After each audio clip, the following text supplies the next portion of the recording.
First of all, catch me up on exactly the headline today that you want the American people to be aware of.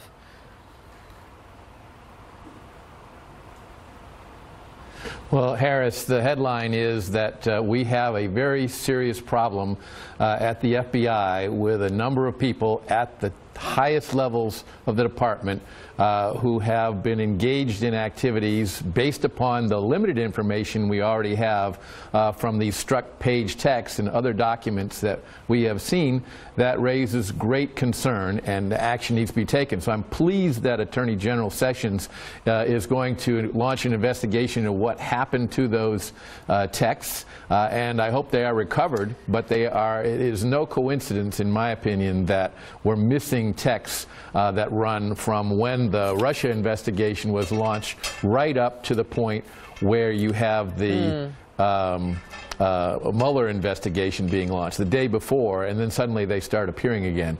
And some of these texts are very disturbing, as Trey Gowdy noted.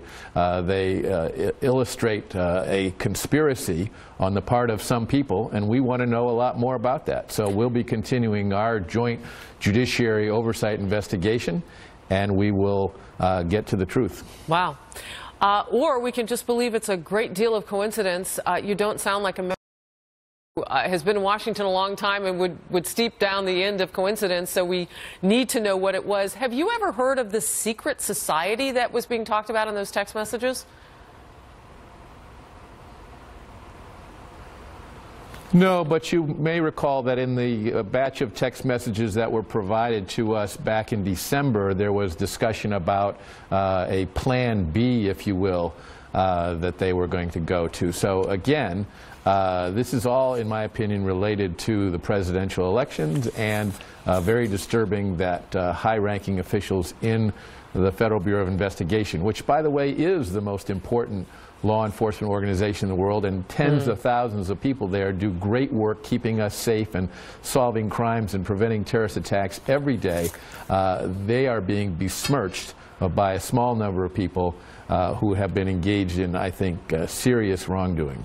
Before I let you go, I'm curious about something that Democrats are saying. They're accusing Republicans of trying to undermine the Russia investigation overall. What's your reaction to that?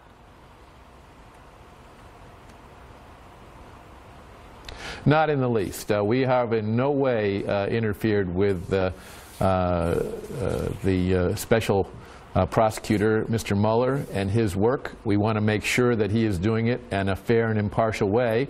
As you know, Mr. Strzok was a part of that team and was removed, and that's a good thing he was removed, but there are other people in that investigation that also have engaged in questionable activities. So we want that investigation to move forward, but we also have to do our oversight responsibility with regard to the Department of Justice and the Federal Bureau of Investigation. And in doing that, we have uncovered very serious concerns about what was going on in the department long before the investigation was ever even launched. Yeah. You know, the big question has been and continues to be, if you find out there's bias at the FBI, what will accountability look like?